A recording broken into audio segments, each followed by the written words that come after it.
सरकार।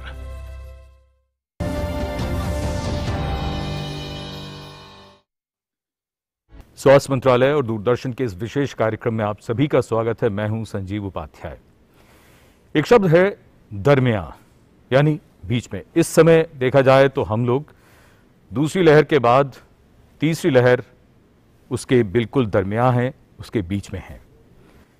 इस समय हम जो भी कोशिशें करेंगे, हमारा जो व्यवहार होगा, वो ये तय करेगा कि तीसरी लहर आएगी या नहीं आएगी, और अगर आएगी तो किस तरह की होगी।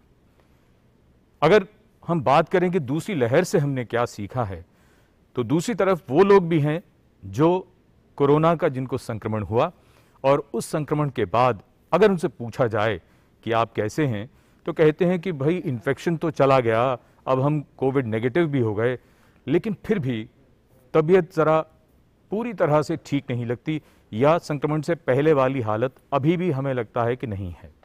यानी कोविड के बाद भी कुछ न कुछ परेशानी वो झेल रहे हैं। तहजीब हाफी का एक शेर है, वो ये कहते हैं, तेरे लगाए हुए जख्म क्यों नहीं भरते, मेरे लगाए हुए पेड़ सूख जाते हैं। कोरोना के लेकर बहुत से लोगों के मन में ये चिंता भी है कि अगर हमें कोई परेशानी स्वास्थ्य को लेकर हो तो क्या हम डॉक्टर के पास जाएं, क्या वहां जाना सुरक्षित होगा। और परिवार में भी बहुत से लोगों के मन में उन व्यक्तियों को लेकर बहुत ये संशय रहता है जिनको किसी भी तरह की स्वास्थ्य समस्या हो, चाहे वो दांत में दर्द हो, चाहे आंख की कोई समस्या हो, या दिल में अगर किसी तरह का उनको लगे कि कोई परेशानी हो रही है। क्या करना चाहिए ऐसे में। और सबसे बड़ी चीज़ ये है कि ये वक्त जो हमें मिला है अभी दरमियान, जो बीच में है, इसका हम किस तरह से इस्तेमाल करें, क्या करें अपना व्यवहार, और क्या जानें, क्यों ना हम विशेषज्ञों से पूछें। हमारे साथ स्टूडियो में मौजूद हैं डॉक्टर जीवन सिंह तित्याल, आप professor ophthalmology, doctor RP centre AIIMS से, बहुत स्वागत। हमारे साथ स्टूडियो में डॉक्टर अजय कुमार गुप्ता, आप senior physician internal medicine max hospital से। हमारे साथ बेंगलुरु से जुड़ रहे हैं डॉक्टर गिरीश राव, आप डेंटल सर्जन हैं और आप पब्लिक हेल्थ एक्सपर्ट हैं। और हमारे साथ लखनऊ से जुड़ रहे हैं डॉक्टर सूर्यकांत, आप हेड हैं पल्मोनरी मेडिसिन डिपार्टमेंट के KGMU लखनऊ, और आप मेंबर कोविड टास्क फोर्स।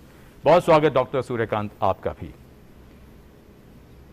चर्चा की शुरुआत करते हैं। डॉक्टर सूर्यकांत, सबसे पहले हम आप ही से समझना चाहें कि जब बात अब उन तमाम लोगों की हम करें जो कोविड से अब ठीक हो चुके हैं, लेकिन फिर भी अगर उनसे पूछा जाए तो वो यही कहते हैं कि वैसे तो ठीक हैं, लेकिन फिर भी ठीक नहीं लगता, कुछ लगता है कि जैसे तबीयत अभी पूरी तरह से ठीक नहीं हुई। इसको हम कैसे समझेंगे? देखिए, कोविड की जो पूरी एक हम कह सकते हैं साइकिल है, उसको हम 3 भागों में विभाजित कर सकते हैं। जो फर्स्ट 4 वीक्स है उसको अक्सर हम कहते हैं कोविड पीरियड, और उसमें काफी तकलीफ हुई, कोई होम आइसोलेशन में ठीक हो पाया, कोई हॉस्पिटलाइजेशन से ठीक हो पाया, वो ठीक है, वो एक दूसरा टाइम था। फिर उसके बाद जो टाइम होता है जिसको हम कहते हैं 4 हफ्ते से लेके 12 हफ्ते तक का, इसको हम कहते हैं पोस्ट एक्यूट कोविड, इसकी दूसरी समस्याएं हैं। और फिर 12 हफ्ते से बाद वाला, यानी 3 महीने के बाद वाले में भी कुछ समस्याएं बनी रहती हैं, इसको हम पोस्ट क्रोनिक कोविड पीरियड कहते हैं या लॉन्ग कोविड पीरियड कहते हैं। अब ये जो पोस्ट कोविड, चाहे वो एक्यूट प्रॉब्लम हो और चाहे वो क्रॉनिक प्रॉब्लम हो, ये देखा ये गया है कि ज्यादातर लोगों को कोविड ठीक हो जाने के बाद, मतलब वो जश्न भी नहीं मना पाए कोविड ठीक होने का, रिपोर्ट नेगेटिव आने का, वो एक तरह से अपना वो भी नहीं, प्रसन्नता भी नहीं व्यक्त कर पाए, खुशियां नहीं मना पाए, और तब तक उनको लगने लगा कि नहीं भाई, थोड़ा थकान रहती है, थोड़ा कमजोरी रहती है, हमारा जो कंसंट्रेशन है वो नहीं लगता है, रात को नींद ठीक से नहीं आती है, कभी कभी घबराहट हो जाती है, कभी कभी बेचैनी हो जाती है, कभी कभी चलने में सांस फूल जाती है, कभी कभी ऐसा लगता है कि जैसे थकान बहुत भरी हुई है, माइल्जिया मस्कुलर वीकनेस रहती है। तो ये बहुत सारी चीजें, कई लोगों का जो लॉस ऑफ स्मेल और टेस्ट चला गया था वो अभी भी वापस नहीं आया है। जी जी तो जी, एक नहीं, आप सिर से लेके पैर तक ऐसी बहुत सारी समस्याएं हैं, और इनको हम लोगों ने 2 भागों में विभाजित किया है। एक हम लोगों ने पोस्ट कोविड केयर पर एक आर्टिकल भी लिखा है, जिसमें हम लोग 25-26 लंग स्पेशलिस्ट इंडिया के मिलके हम लोगों ने लिखा है, और वो Indian journal of chest disease and allied sciences में भी पब्लिश हुआ है। उसको देख के पढ़ सकते हैं लोग, अपडेट कर सकते हैं अपने को। लेकिन अब जानिए कि दो तरह की समस्याएं हैं। एक है फेफड़े से संबंधित समस्याएं जिनको हम पल्मोनरी कॉम्प्लिकेशंस के पल्मोनरी सिक्वेली कहते हैं, और दूसरी है नॉन पल्मोनरी यानी कि दूसरे। लगता है डॉक्टर सूर्यकांत से फिलहाल हमारा संपर्क टूट गया है। डॉक्टर तित्याल, यही समस्या जो हम देख रहे हैं कि बहुत से लोगों को अभी भी ये लग रहा है कि हम पूरी तरह से अभी ठीक नहीं हो पाए, तो वो तो कहते हैं कि हम रिकवर शब्द का अपने लिए इस्तेमाल करते हुए हिचकते हैं थोड़ा सा। ख़ास तौर से अगर हम बात करें हम अगर आँखों को लेकर, तो बहुत से लोग ऐसे रहे होंगे जो लॉकडाउन से पहले जिनकी सर्जरी हुई होगी या जिनकी सर्जरी प्लान हो चुकी थी और वो टल गई। ऐसे में उनके लिए और उनकी दशा को देखते हुए आपका क्या अनुभव है? संजीव, जैसे डॉक्टर सूर्यकांत ने हमें बताया, सेम जो है आँखों के मामले में यही लोगों के लिए जो है समस्या बनी रहती है। जो लोग जो है जिनको आँखों की समस्या पहले थी, आप देखेंगे जितने कोविड से पीड़ित लोग थे ज़्यादातर ओल्डर एज ग्रुप वाले थे। या तो इनको पहले ही आँखों में डायबिटीज़ का असर था, और कुछ को जो है कुछ लोगों को कैटरेक्ट की समस्या थी, कुछ लोगों को काला मोतिया का समस्या था, और बहुत सारे लोगों को जो है ड्राइनेस की समस्या रहती थी। कोविड होने के बाद जब रिकवरी हो जाती है, आपकी जनरल जो हेल्थ है वो भी ठीक से रिकवरी हो नहीं पाती है इनिशियल 3 मंथ्स में। तो हम ये कहते हैं जिनको कैटरेक्ट है या जिनकी कैटरेक्ट की जो ऑपरेशन डिले हो गई थी, उसमें भी हम चाहते हैं कि आप करीब 4 से 6 हफ्ते वेट करने के बाद फिर ऑपरेशन कराइएगा। जैसे कि एक रिकमेंडेशन है कि 40 दिन वेट करने के बाद सर्जरी करानी चाहिए। आँखों की सर्जरी के मामले में ये जो है सही साबित होती है। जहाँ तक हम देख रहे हैं कि कोविड रिकवरी के बाद बहुत सारे लोगों को जो है डायबिटीज़ हो जाती है, जिनको पहले से डायबिटीज़ थी उनका कंट्रोल जो है काफ़ी बिगड़ जाता है। ऐसे लोगों की जो है आँखों के पर्दे में डायबिटिक रेटिनोपैथी जिसे हम कहते हैं वो एकदम से जो है बढ़ जाता है। तो बड़े सारे लोगों को जो है नज़र उनकी जो है ख़राब हो जाती है या विजुअल लॉस हो सकती है। उन लोगों के लिए आँखों का चेकअप कराना बहुत ही ज़रूरी है, जिससे कि हम उसको पकड़ सकें और सब्सिक्वेंटली उसका इलाज शुरू कर सकें। हमने देखा है कि लॉकडाउन के पीरियड में बड़े सारे ऐसे लोग थे जिनको काला मोतिया, उनको ड्रॉप्स पड़ते थे, उनकी फ्रिक्वेंसी चेंज हो गई और काला मोतिया ख़राब हो गई है। और काला मोतिया ऐसी बीमारी है जिसके एक बार ख़राब हो जाए, नस ख़राब हो जाए, तो दोबारा रिकवरी नहीं हो सकती है। तो उन लोगों को भी जो है हॉस्पिटल आना पड़ रहा है अभी सेकंड फेज ख़त्म होने के बाद। तो उन लोगों का इलाज दोबारा से ठीक करने की बहुत ज़रूरत है। और एक जो मेजर इशू हमारे पास अभी आ रहा है, बच्चों से लेकर ओल्डर एज ग्रुप में सभी लोगों का जो एक चश्मा जो पहनते थे उनके चश्मे के नंबर में चेंज हुआ है। जी जी जी, ये सबसे बड़ा मेजर इशू हमारे पास आ गया, जिसमें बहुत सारे लोग हॉस्पिटल आ रहे हैं कि हमको पहले ठीक दिखता था इस चश्मे से, अभी हमें कम दिखाई दे रहा है। तो हम देख रहे हैं उसके 2 मुख्य कारण हैं। एक तो आपका जो आंखों का सरफेस है, जिसे हम ऑकुलर सरफेस कहते हैं, उसमें ड्राइनेस आ गया है। उससे भी आपका जो है आंखों की विजन थोड़ी डिस्टर्ब हो जाती है और चश्मे का नंबर चेंज हो सकता है। दूसरा, इन जनरल जो आपकी बॉडी में वीकनेस आ जाती है और साथ में आंखों में भी वीकनेस आ जाती है, आपके मसल कमज़ोर हो जाते हैं, आपको सर में दर्द रहने लगता है, आंखों के चारों तरफ दर्द होने लगता है। तो हम देख रहे हैं कि जो लोग ठीक हो गए या जो लोग ठीक नहीं भी, जिनको बीमारी नहीं भी हुई थी, क्योंकि आप लॉकडाउन में पड़े हुए हैं, आप जो है सोशल मीडिया में है, आप लैपटॉप में है, मोबाइल में है, तो सब लोगों को ड्राइनेस और चश्मे के नंबर चेंज हो जाना एक बड़ी तादाद में लोग हमारे पास आ रहे हैं। हम दोबारा इस बात पर घूम कर आएँ, उससे बेहतर ये होगा कि आप सुनने वालों को और देखने वालों को कुछ ये भी बता दें कि करें तो करें क्या, क्योंकि घर पर हैं, कहीं बाहर नहीं जा रहे, ज़्यादा टाइम अब मोबाइल फ़ोन पर या लैपटॉप पर हैं, तो क्या कुछ ड्रॉप्स का इस्तेमाल करें या कुछ और कर सकते हैं? हाँ संजीव, आपने बहुत अच्छा पॉइंट उठाया कि जो आप लॉकडाउन में है या घर में है, अब जो है आपकी जो है दिनचर्या अब धीरे धीरे एक्टिविटी बढ़ रही है जी। तो हमने एक फार्मूला सभी लोग कहते हैं 30-30 का फार्मूला। आप 30 मिनट जो है लैपटॉप में या मोबाइल में काम करिए और 30 सेकंड का ब्रेक लीजिए। इससे क्या होगा कि आपकी आंखों की जो एक टीयर फिल्म होती है जिसका रैपिड ब्रेकडाउन हो जाता है, तो प्रॉपर स्प्रेड के लिए, प्रॉपर वेटिंग के लिए जो है एक 30 सेकंड का ब्रेक लेना बहुत ज़रूरी है।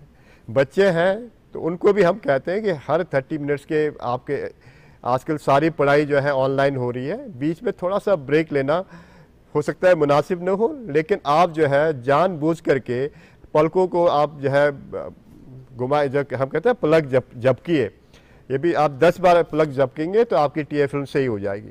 ये थोड़े से सिंपल एक उदाहरण है कि लोग उसको फॉलो करेंगे तो आँखों की ड्राइनेस की समस्या कम हो जाएगी। तो दूसरा एक इम्पॉर्टेंट इशू ये भी है कि आप जब भी घर में रहते हैं तो हमेशा 1 या 2 घंटे के बाद बाहर जो आपका टेरेस है या आपका जो है बरामदा है, वहाँ जाके थोड़ा आउटर एनवायरनमेंट में आप अपने आप को एक्सपोज कीजिए, उससे भी बहुत फ़ायदा मिलता है। ये जो आप बात कह रहे हैं बच्चों के लिए, वो तो लग रहा है मुझे कि जो ऑनलाइन क्लासेस बच्चों की होती हैं तो टीचर्स खुद ही इस तरह का ब्रेक लें हर 30 मिनट पर, आप कह रहे हैं 30 मिनट में 30 सेकंड का ब्रेक। मुश्किल शायद उनके लिए होगी जो वर्क फ्रॉम होम, जो नौकरियां कर रहे हैं और फिर लंबी लंबी मीटिंग्स चलती हैं, वहां 30 मिनट्स के बाद वो ब्रेक किस तरह से उनको भी लेना चाहिए, सबको लेना चाहिए। डॉक्टर अजय, जो बात अभी डॉक्टर सूर्यकांत ने भी कही और डॉक्टर तित्याल ने जो बात कही, बड़ी महत्वपूर्ण बात है। पहली बात तो ये कि कई लोगों ने जिन्होंने स्टेरॉयड लिया उनका शुगर लेवल ऊंचा हो गया, बढ़ गया। क्या इस तरह के केसेस भी हुए कि जहां स्टेरॉयड नहीं लिया गया वहां भी शुगर लेवल बढ़ा हो? क्योंकि बहुत से लोग इस बात को लेकर परेशान है कि हमें तो डायबिटीज़ थी ही नहीं, अब हो गई है। तो क्या ये अब कुछ दिनों बाद ठीक हो जाएगी कि नहीं हो जाएगी? देखिए, इस बार कोविड में हम अगर देखें तो 3 तरह के डायबिटिक पेशेंट्स हमें मिले हैं। एक तो जिनको पहले से डायबिटीज़ था जी, एक जिनको स्टेरॉयड इंड्यूस डायबिटीज़ था, और तीसरे टाइप के जिसकी आप बात कर रहे हैं वो है कि अनअर्थड, यानी कि जिनको पहले से ये नहीं पता था कि डायबिटीज़ है। एक रीज़न तो स्ट्रेस डायबिटीज़ और दूसरा कोविड की वजह से भी डायबिटीज़ हुआ है कई लोगों को। And it has been documented कि 15% जो न्यूली डायग्नोज डायबिटीज़ हैं वो कोविड की वजह से भी हुए हैं।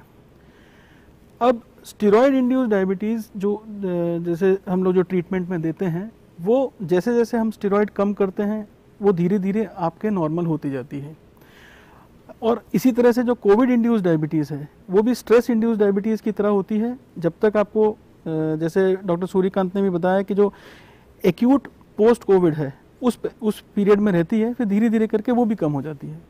तो इस तरह के पेशेंट्स जल्दी रिकवर करते हैं। लेकिन अगर आपको इस दौरान डायबिटीज़ हुई है तो आपको आगे अपना लाइफस्टाइल मैनेजमेंट ठीक रखना पड़ेगा और अपनी लाइफस्टाइल मॉडिफिकेशंस पूरी रखनी पड़ेंगी, बिकॉज आप एक रिस्क पे हैं आगे आने, मतलब आगे डायबिटीज़ होने के भी।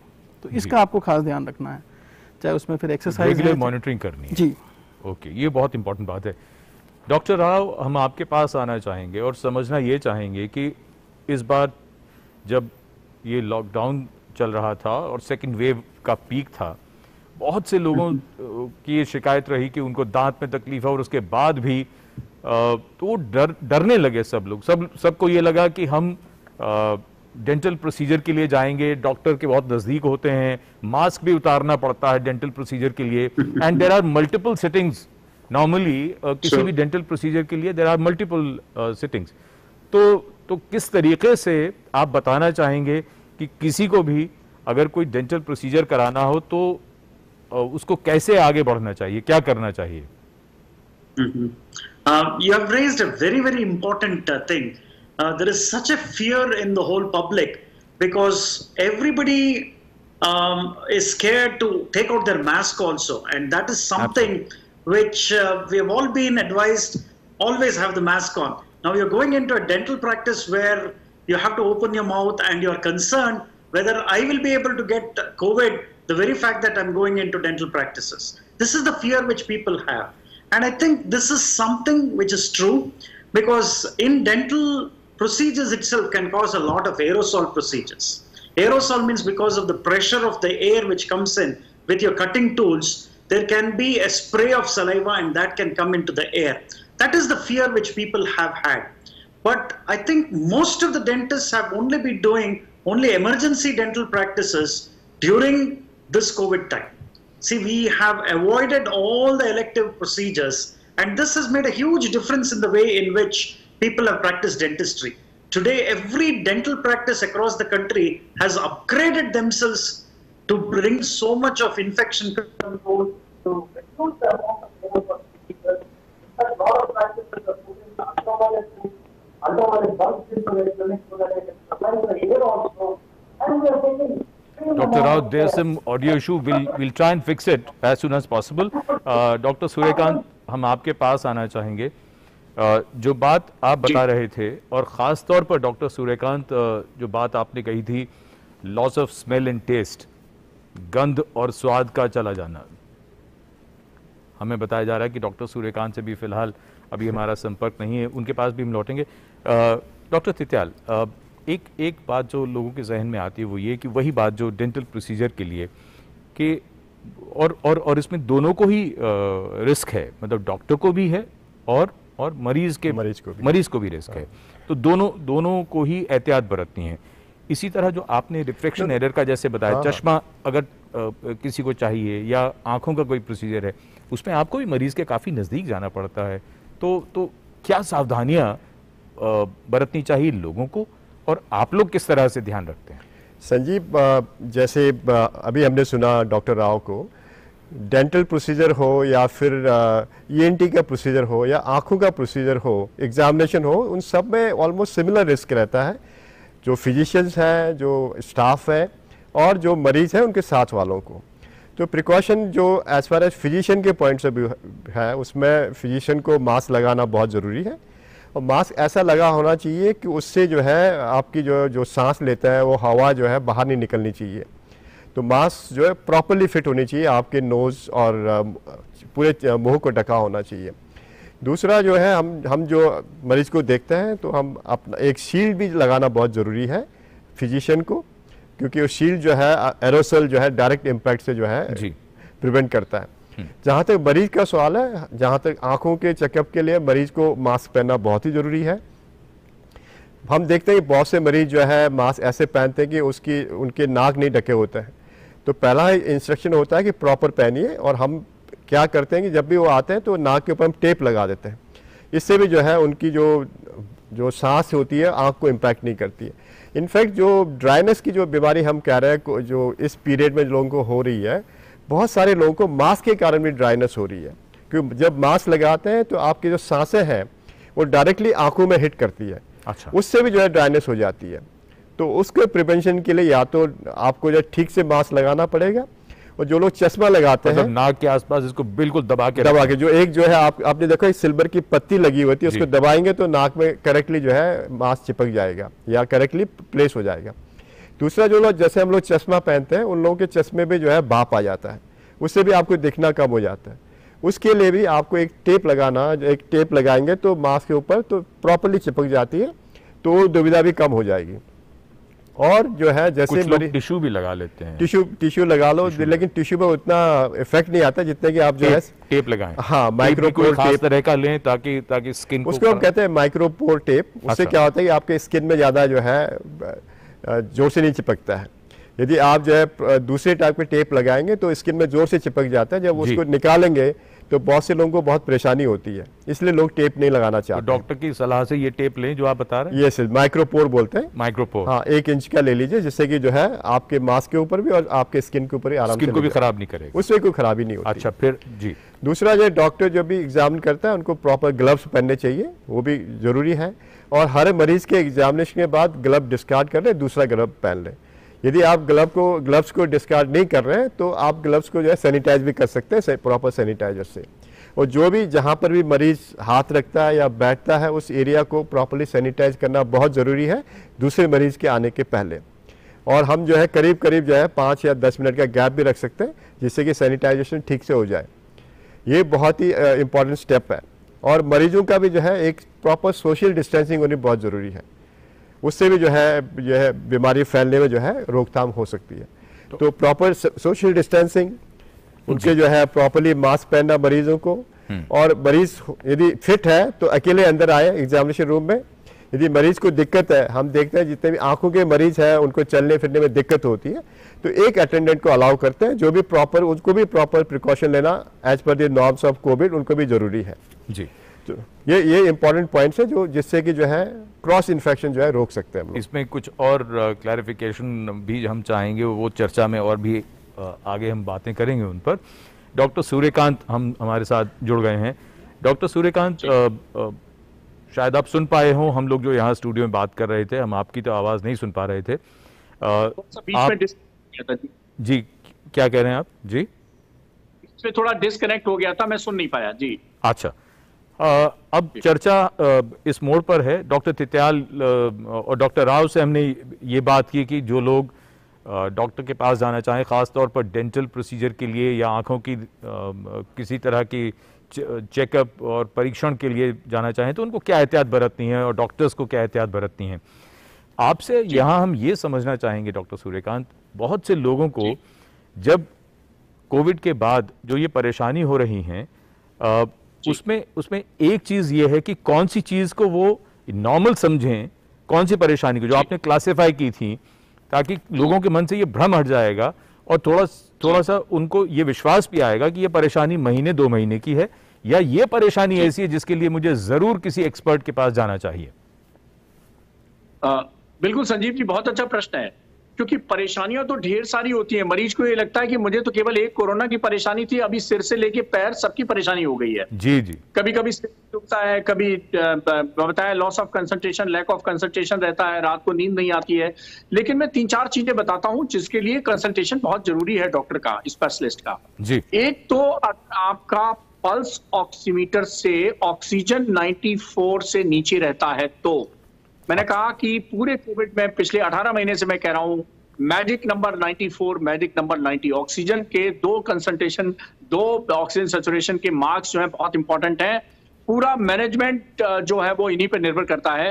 तो अगर आपका पल्स ऑक्सीमीटर पर 94 से नीचे जा रहा है, अगर आपकी खाली सांस फूल रही है लेकिन ऑक्सीजन 94 से ऊपर है, तो घबराने की बिल्कुल जरूरत नहीं है। धीरे धीरे समय के साथ आपकी ये जो सांस फूल रही है ठीक हो जाएगी है। लेकिन सांस फूलने के साथ साथ अगर पल्स ऑक्सीमीटर पर magic number, first magic number 94 के नीचे अगर आपका आ रहा है, 93, 92, 94 से नीचे जा रहा है, तो आपको किसी लंग स्पेशलिस्ट यानी पल्मोनरी स्पेशलिस्ट को कंसल्ट करने की जरूरत है। नंबर 1 बात। नंबर दूसरी बात है कि अगर 99 और 100 के बीच में थर्मामीटर से बुखार आ रहा है तो घबराने की बिल्कुल बात नहीं है। पोस्ट कोविड बहुत से सिचुएशन में, चाहे पोस्ट कोविड एक्यूट सिंड्रोम हो या post Covid post chronic Covid हो, इसमें 99 पॉइंट कुछ फीवर रह सकता है, घबराने की कोई जरूरत नहीं है। ये इन्फ्लेमेटरी बहुत कैस्केड से आप होके गुजरे हैं, एक बड़ी प्रक्रिया से गुजरे हैं, उसके कारण थोड़ा बहुत फीवर रह सकता है, घबराने की कोई जरूरत। लेकिन अगर आपका परसिस्टेंटली फीवर 100 के ऊपर जाता है तो आपको एक जनरल फिजिशियन से संपर्क करने की जरूरत है।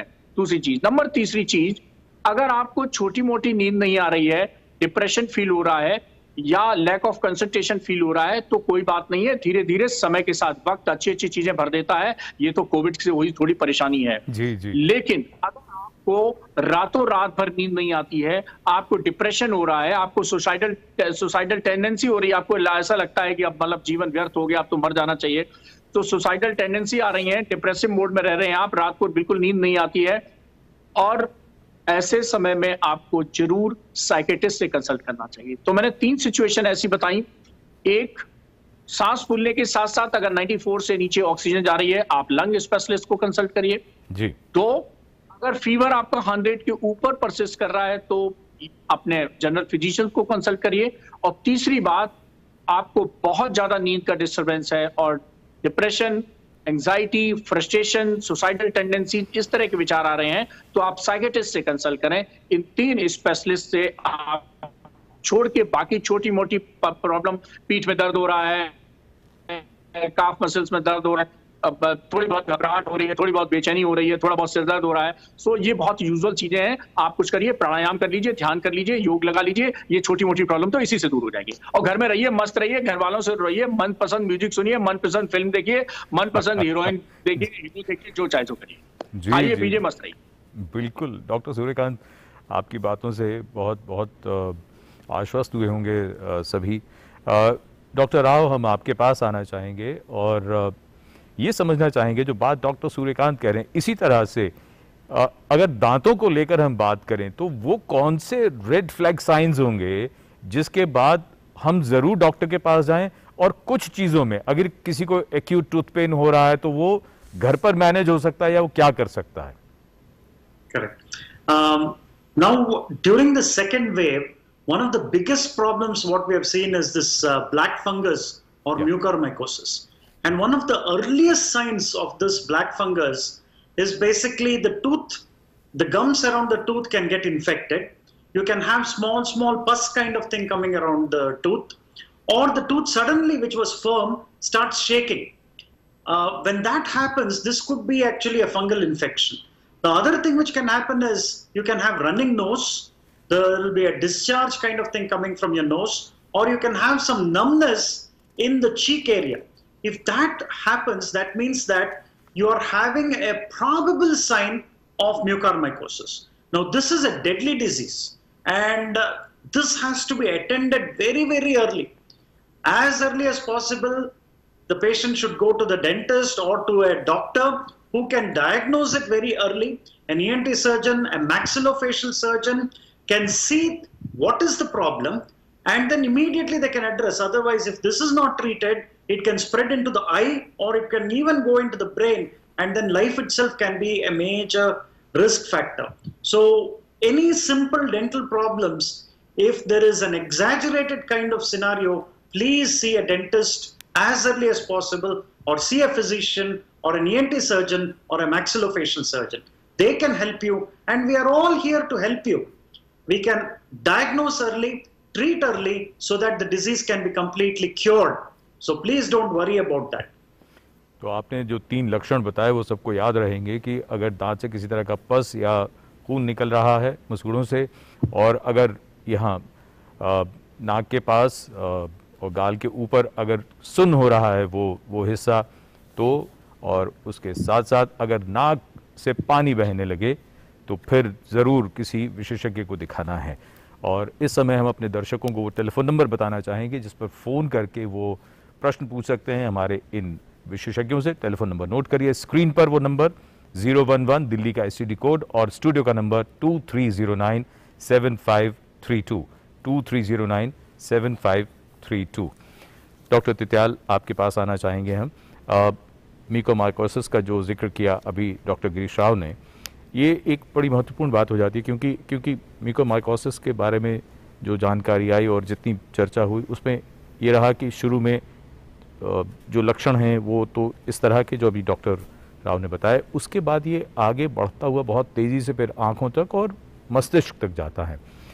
कौन सी स्टेज ऐसी होती है जब ये ख़तरनाक हो सकता है, पहली चीज़, और क्या आँख सचमुच बचाई जा सकती है अगर हम थोड़े से जागरूक रहें तो? जैसे डॉक्टर गिरीश ने अभी बताया हमको कि जब आपको अर्ली सिम्टम्स होते हैं, जो दांतों में होना या फिर आपके मुंह में या फिर नाक में जो सिम्टम्स होते हैं, जैसे उन्होंने कहा आपको डिस्चार्ज आ सकता है जिसमें फाउल स्मेलिंग हो सकती है, या कभी कभी खून भी आ सकता है नाक से, या कुछ क्रस्टेशन हो सकती है। ये अर्ली साइंस होते हैं। और सिम्टम तो कोविड में लोग में जो पीड़ित हैं उनको सिम्टम हेडेक होना या चेहरे में दर्द होना वो लगा रहता है, तो लोगों को पता नहीं चलता है। लेकिन जब ये आँखों में आ जाता है तो वो सीरियस हो जाता है।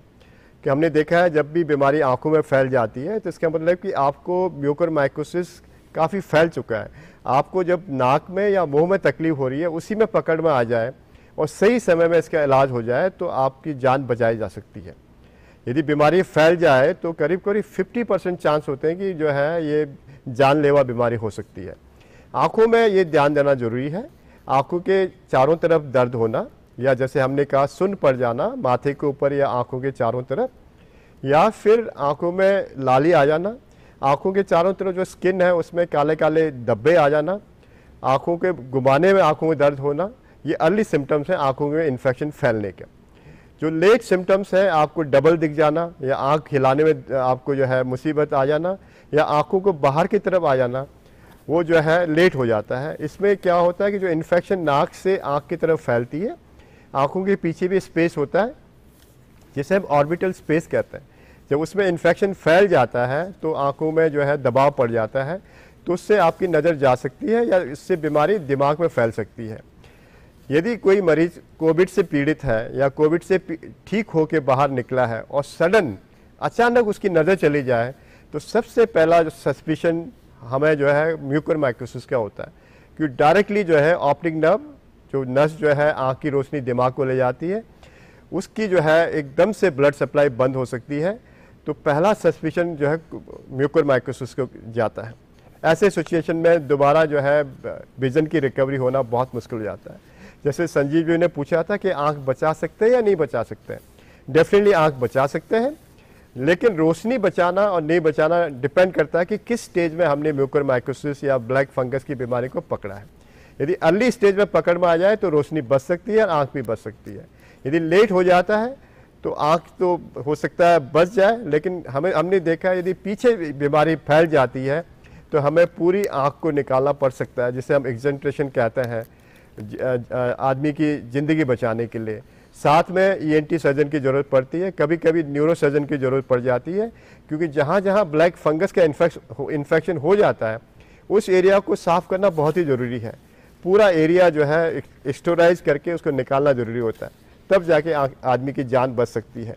जैसे आपने सुना होगा कि लाइपोसोमल एम्फोटेरेसिन बी जो है एक जो है लाइफ सेविंग ड्रग है, जिनको म्यूकोरमाइकोसिस हो जाता है, वो सही टाइम में उसको इनिशिएट कर दें तो बहुत सारे लोगों की जान हम बचा सकते हैं। एक छोटा सा सवाल आपसे पूछ लूँ, वो ये कि जो शुरुआती लक्षण हैं और आंख तक के जो लक्षण आपने बताए, इनके बीच में किसी भी व्यक्ति के पास कितना समय होता है? ये बीमारी किस रफ्तार से फैलती है? ये आपने बहुत अच्छा क्वेश्चन किया। जब आपको ब्लैक फंगस का इन्फेक्शन हो जाता है जी, तो हर मिनट और हर घंटा बहुत इंपॉर्टेंट है। 2-3 घंटे की देरी में भी जो है बीमारी बहुत जल्दी से फैल सकती है। अच्छा। क्योंकि ये सारे मरीज इम्यूनो कॉम्प्रोमाइज होते हैं, यानी कि डायबिटीज़ बहुत ही अनकंट्रोल रहती है। तो ऐसे सिचुएशन में बीमारी बहुत तेज़ी से फैलती है, इसलिए इसमें जो इनिशिएशन ट्रीटमेंट का जो है बहुत जल्दी करना बहुत ज़रूरी है। तो अर्ली प्रेजेंटेशन जो है मरीज़ का हॉस्पिटल में पहुंचना इमरजेंसी डिपार्टमेंट में और सही टाइम में डायग्नोसिस करना बहुत ही ज़रूरी है। उसमें जो है मल्टी डिपार्टमेंट इन्वॉल्वमेंट बहुत ही ज़रूरी है। जैसे आपने आज इतने सारे डॉक्टरों को बुलाया है, फिजिशियन की ज़रूरत है, ईएनटी सर्जन की ज़रूरत है, डेंटल सर्जन की ज़रूरत है, न्यूरो सर्जन और ऑप्थेल्मोलॉजिस्ट की ज़रूरत है। ये एक पूरा टीम होता है। यदि टीम साथ में काम करेगी तो मरीज़ की जान बचाई जा सकती है। तो मैं जैसे कह रहा हूँ, हर मिनट और हर घंटा जो है मरीज़ के लिए बहुत ही इंपॉर्टेंट है। यदि आपको थोड़ा सा भी शक है तो आप कोविड से ठीक भी हो गए हैं, कि ये ब्लैक फंगस जो है कोविड ठीक होने के बाद भी कभी भी हो सकता है, कभी भी 3 महीने के अंदर कभी भी हो सकता है। ओके।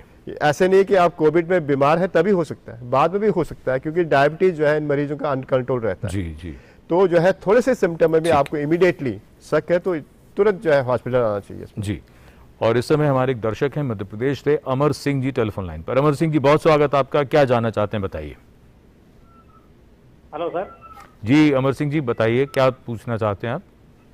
सर मुझे जो है अप्रैल में बुखार आया था, उस टाइम जो है कोविड चल रहा था और लगभग परिवार में मतलब बुखार था, तो मैंने टेस्ट करवाया था तो वो पॉजिटिव था। कब की बात है ये? ये 25 अप्रैल को। ठीक है।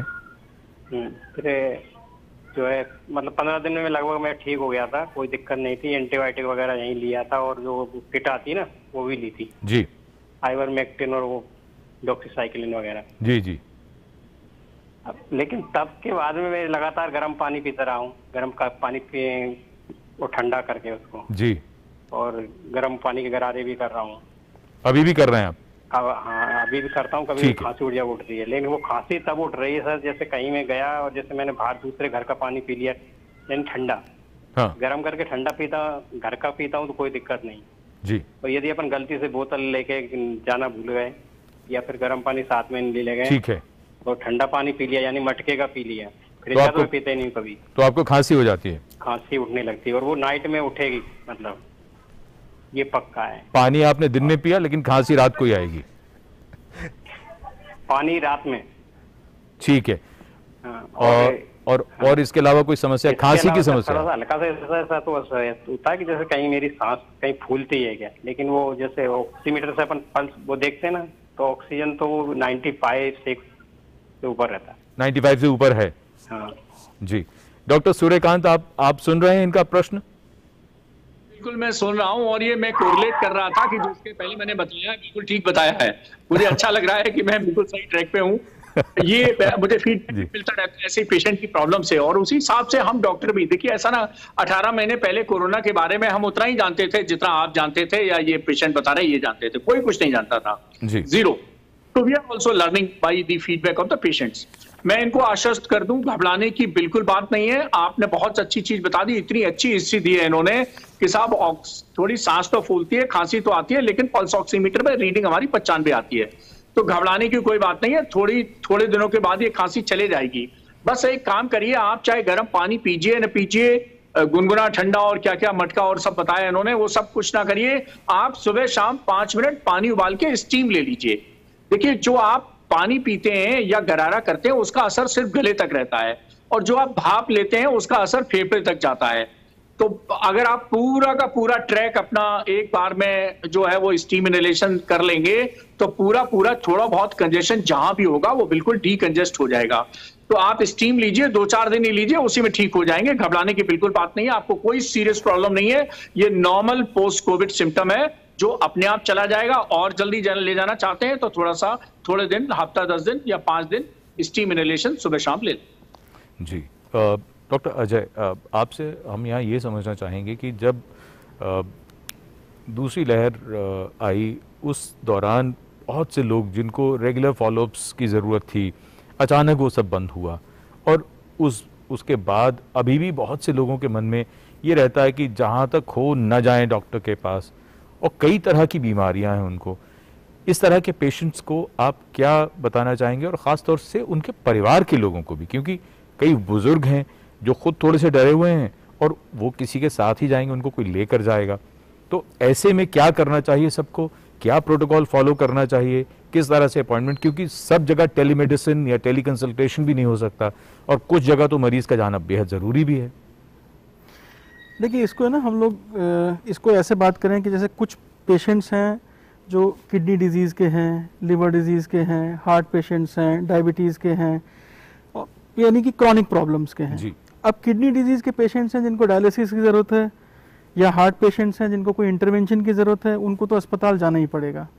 अगर मेरे छाती में दर्द है या मेरे को डायलिसिस की ज़रूरत है तो मुझे अस्पताल जाना ही पड़ेगा, मेरे को टेलीमेडिसिन से फ़ायदा नहीं मिलने वाला, या टेलीमेडिसिन मेरे लिए उपयुक्त साधन नहीं है। जी।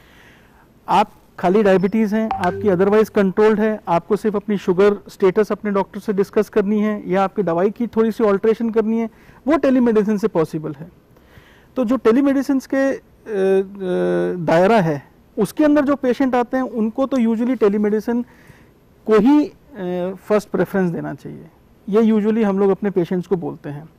हाँ, कुछ पेशेंट्स हैं जिसमें हम खुद बोलते हैं कि साहब ये पेशेंट टेलीमेडिसिन से फ़ायदा नहीं मिलेगा, या हमें इस पेशेंट को देखना है, तो हम उस पेशेंट को अपॉइंटमेंट लेके बुलाते हैं, या ER में, इमरजेंसी में बुलाएंगे।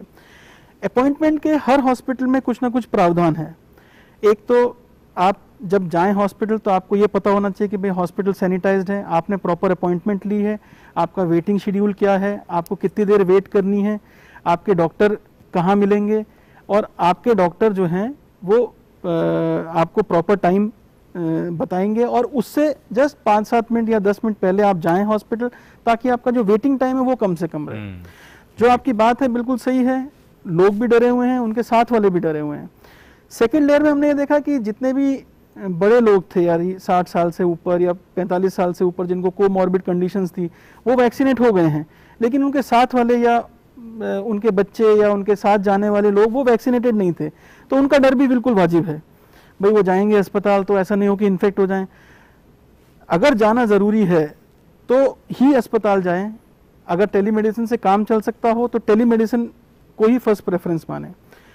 अब अगर आप अस्पताल जाते हैं तो कुछ आपके मेजर्स आपको फॉलो करने हैं। जैसे अगर आपको बुखार है तो आप पहले से ही नीचे बताइए।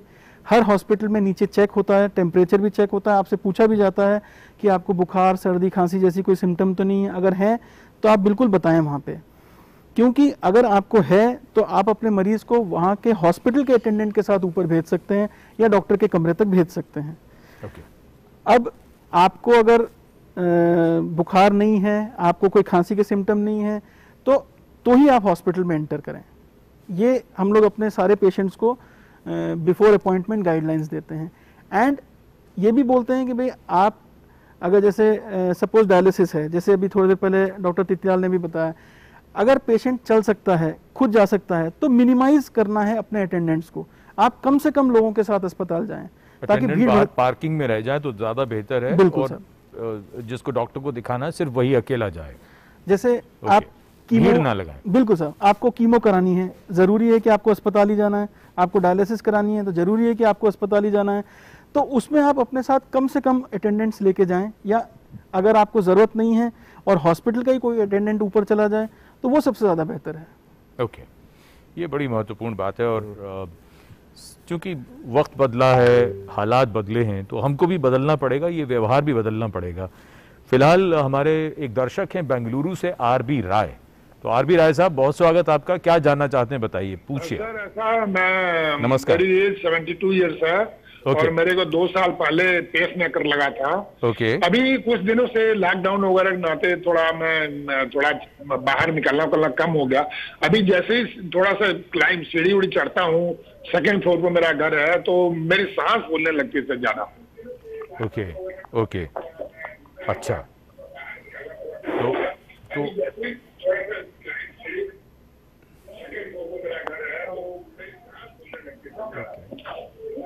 राय साहब, अपना सवाल जरा दोहरा दीजिए। हमने आधा सुना कि आपकी सांस फूलने लगती है, उसके आगे जरा बताएं।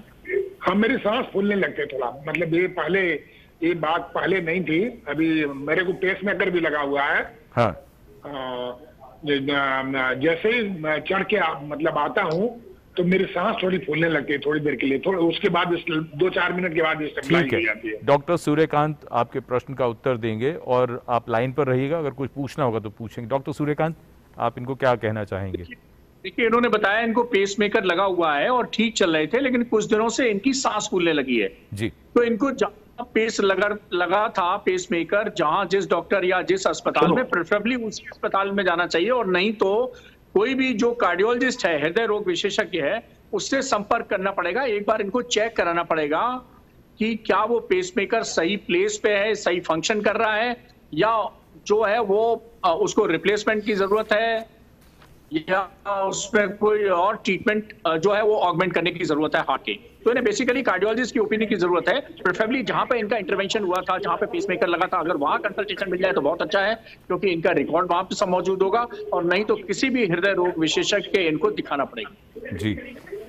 डॉक्टर गिरीश राव, आपके पास आना चाहेंगे हम। जो बात अभी डॉक्टर सूर्यकांत ने थोड़ी देर पहले कही थी कि जैसे हमारे एक दर्शक थे, उनको खांसी की शिकायत थी, उन्होंने कहा कि आप भाप लीजिए, स्टीम इनहेलेशन कीजिए।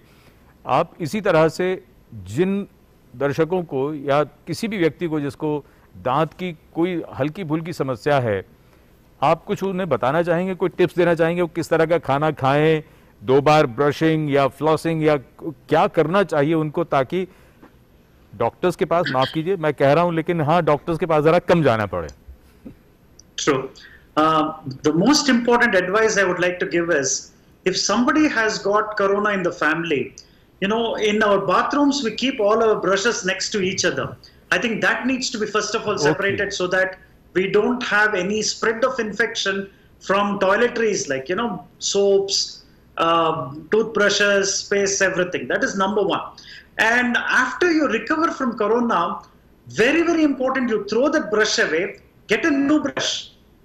We haven't even thought about that. You see, this is also important. There is so much of viral load in that. Although it dies within the next few hours, but still there is a possibility that you yourself can reinfect. So it is important that you change your brush very frequently when you have had corona. So that is very, very important too. Okay.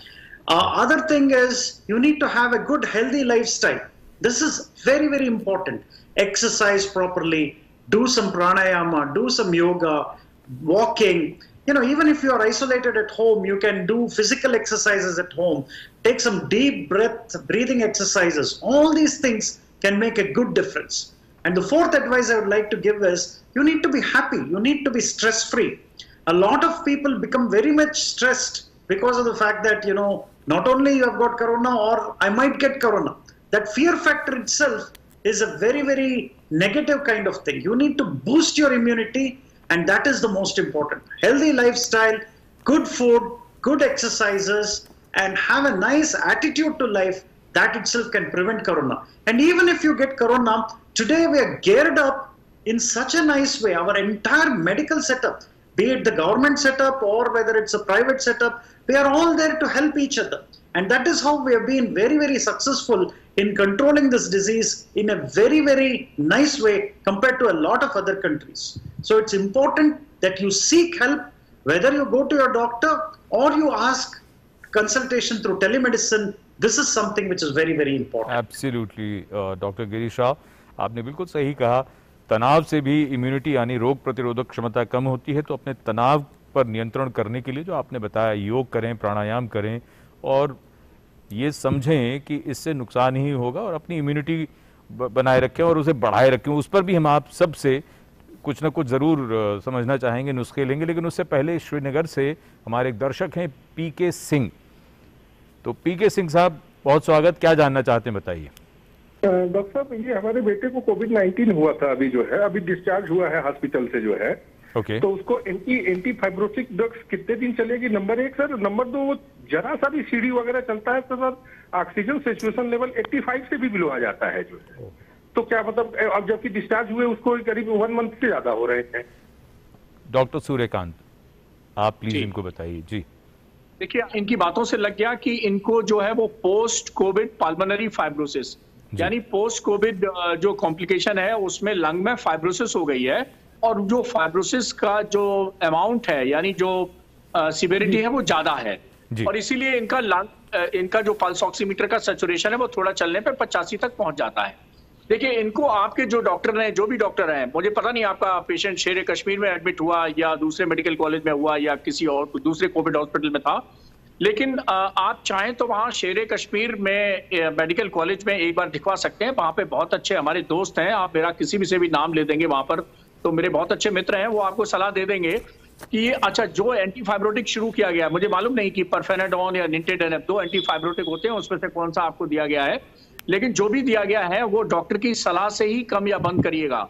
और अभी आपको बहुत धैर्य रखना पड़ेगा, बहुत धैर्य रखना पड़ेगा, बहुत समय लगने वाला है, इसलिए घबराएं मत, डॉक्टरों पे भरोसा रखें, अपनी किस्मत पे भरोसा रखें, अपने ईश्वर पे भरोसा रखें और बच्चे को खुश रखने की कोशिश करें। उसको जो पसंद की चीजें हैं खूब खिलाइए, जो पसंद की चीजें हैं वो दिखाइए, जो उसका रिक्रिएशन मनोरंजन पसंद है वो देखिए, उसका जो मूड है ना वो एलिवेट रखिए।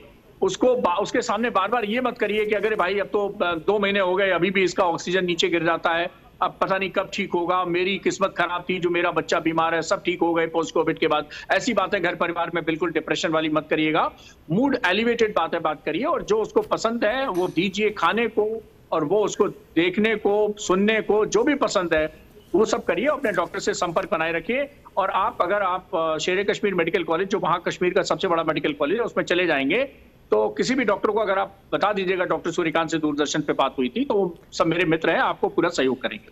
चलिए, ये तो आपने एक चीज इनकी राह बहुत आसान कर दी। डॉक्टर अजय कुछ जी, कि जैसे अभी सर ने कहा कि apart from drugs and diet, जो हम लोग अपने पेशेंट्स को बोलते हैं होप, मेडिटेशन एंड प्रेयर्स, ये जरूर आप अपने पास रखिए फॉर एवरी ट्रीटमेंट। खासकर कोविड के बाद जो हमने दूसरी लेयर के बाद जो देखा है, ये 3 चीजें बहुत जरूरी हैं, hope, meditation and prayers.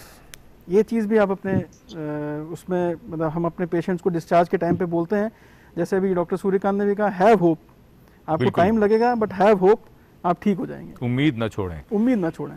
Doctor Ajay, अब आपसे हम यहाँ और भी ये बात समझना चाहेंगे। हमने जो गंभीर समस्याएं थी वो तो हमने बात की, इसके अलावा और भी समस्याएं हैं जो कि जिसको भी होती है उसे तो गंभीर ही लगती है। जैसे बहुत से लोगों को कोविड के बाद कईयों को लगता है उनके बाल झड़ रहे हैं, हेयर फॉल की बहुत लोगों को प्रॉब्लम हो रही है, स्किन की, त्वचा की समस्याएं हो रही हैं, कुछ लोगों को एकाग्रता में दिक्कत आती है, जो डॉक्टर सूर्यकांत ने भी बात कही थी।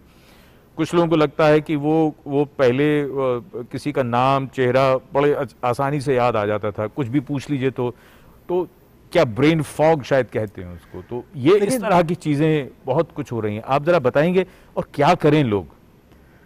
देखिए, इसमें क्या है कि इसको हम लोग अगर मैंने शायद कई अलग अलग चीजें आपके सामने रख दी जी। इसको अगर हम क्लासिफाई करें तो कुछ ऐसी चीजें हैं जिनके बारे में हमें ज्यादा ध्यान देना है, जिनके बारे में हमें ज्यादा ध्यान नहीं देना है। ठीक है। अब जैसे डॉक्टर सूर्यकांत ने भी मेंशन किया कि अगर आपका टेम्परेचर 100 से ऊपर है, आपका अगर पल्स ऑक्सीमीटर 94 से कम दिखा रहा है, तो इन पे आपको खास ध्यान रखना है। जिन पे आपको कम ध्यान देना, लिथार्जी या थकान होना और मतलब सुस्त रहना, ये सबसे ज्यादा पेशेंटों में पाया गया है। एक स्टडी के अनुसार मोर देन 60% लोगों में लिथार्जी एंड वीकनेस की कंप्लेंट्स आती हैं। Tiredness, brain fog, memory, short term memory loss, फिर डिप्रेशन, एंजाइटी, कई बार टैकीकार्डिया या पैल्पिटेशन जिसको हम लोग बोलते हैं जी, अननेसेसरी। बैठे बैठे पेशेंट बोलता है कि साहब मुझे तो सब अपने आप ही घबराहट हो जाती है, मेरा पल्स 110 112 हो जाता है।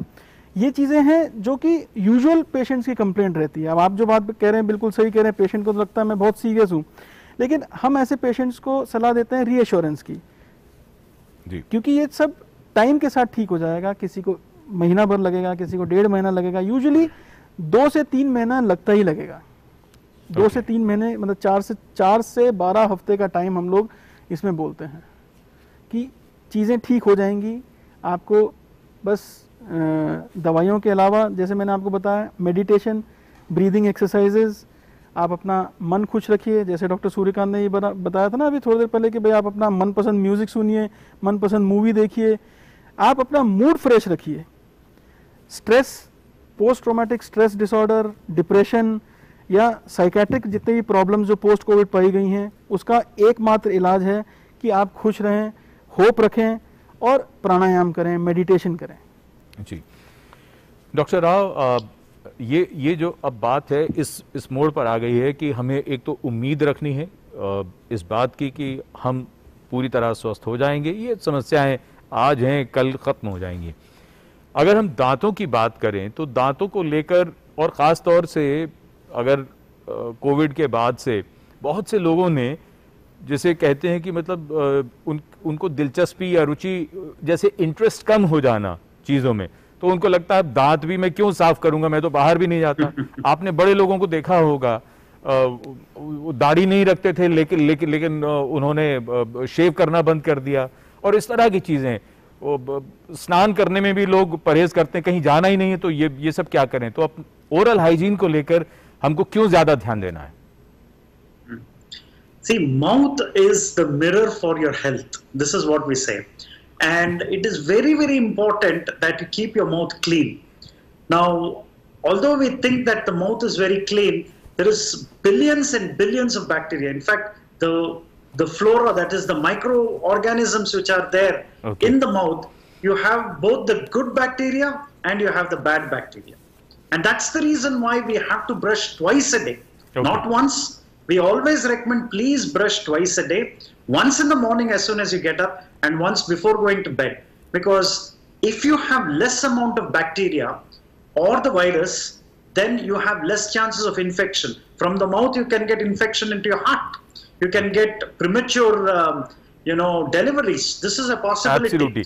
And a lot of diseases, more than 100 diseases. We are running out of time, Dr.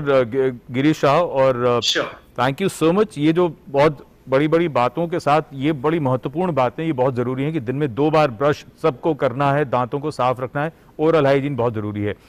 Doctor Suryakant, आप क्या कहना चाहेंगे, और ख़ास तौर से इस परिप्रेक्ष्य में कि लोग इसके बाद हर रोज़ एक नया डर, खबरें आती हैं, एक और नया वायरस आ रहा है, ये कोरोना नई समस्या आ रही है, ये म्यूटेट कर गया है, तीसरी लहर कब आ जाएगी, ये तमाम बातों के बीच उम्मीद और आशा का दामन हम हमेशा थामे रखें, हम बिल्कुल निराश न हो। आप क्या कहना चाहेंगे? देखिए, डरने की बिल्कुल जरूरत नहीं है, लेकिन हाँ, बचने की पूरी जरूरत है। डरिए मत, लेकिन बचिए जरूर। आप ध्यान रखिए कि जब एक दूसरे से मिलें तो नमस्ते करिए जी, बाहर निकलिए तो मास्क लगा के रखिए, जहां मौका मिले साबुन पानी से वहां हाथ धोते रहिए, जहां सैनिटाइजर दिख जाए वहां सैनिटाइज कर लीजिए, और लोगों से 2 गज की दूरी बना के रखिए। और हाँ, आपके पास 3 वैक्सीन है, एक बायोलॉजिकल वैक्सीन, एक सोशल वैक्सीन जो मैंने अभी बताई, और तीसरी इम्यूनिटी की वैक्सीन। तीनों का इस्तेमाल करिए। तीसरी लहर आप चाहेंगे तो आएगी, आप चाहेंगे तो नहीं आ पाएगी। जी, समय लगभग समाप्त हो गया है। डॉक्टर अजय, एक बस मैं इतना सा कहना चाहूंगा कि नॉलेज इज पावर। जैसे जैसे हम इस वायरस के बारे में नॉलेज गेन करते जा रहे हैं, हमारी power of treatment of patients और हमारी पावर ऑफ अंडरस्टैंडिंग बढ़ती जा रही है। तो हमें बस इसी चीज को और उजागर करना है लोगों के आगे कि भाई आप कोविड अप्रोप्रिएट बिहेवियर को फॉलो कीजिए। और डॉक्टर तित्याल, मेरे ख्याल से आखिर में यही कहना बहुत ही मेरे ख्याल से सही रहेगा कि कोरोना वायरस जो है हमारे साथ है, पूरी दुनिया में है, तो प्रिकॉशन जो है हमें लेके चलना है। ठीक, उसको आप छोड़ देंगे तो बीमारी फैल जाएगी। आप जो है बाजार जाओ, मार्केट जाओ या हॉस्पिटल जाओ, रिस्क जो है सिमिलर है हर जगह। तो प्रिकॉशन और सेफ्टी लेना आज की डेट का मेरे ख्याल से मंत्र है। Doctor Tityal, doctor Ajay, doctor Suryakant, doctor Girish Rao, thank you so much. बहुत धन्यवाद आप सभी का जो आप इस कार्यक्रम में आप आए और आपने चर्चा में बहुत महत्वपूर्ण जो जानकारी हमारे दर्शकों के साथ साझा की। चलते चलते अशोक अंजुम के शेर के साथ हम बात को खत्म करेंगे। वो ये कहते हैं कि वक्त ने माना हमारे बीच रख दी दूरियां, कोशिशें ये हों कि दिलों में रास्ता जिंदा रहे। बहुत धन्यवाद, अपना ख्याल रखिए, नमस्कार।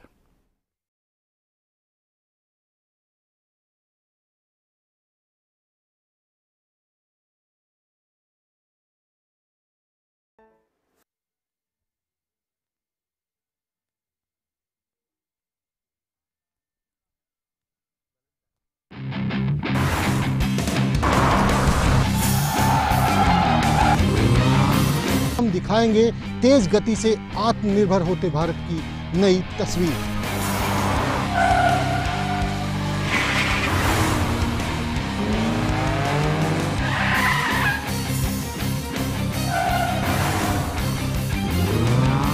हाल ही में इस ट्रैक पर 304 किलोमीटर प्रति घंटे की रफ्तार से वाहन की टेस्टिंग की गई है।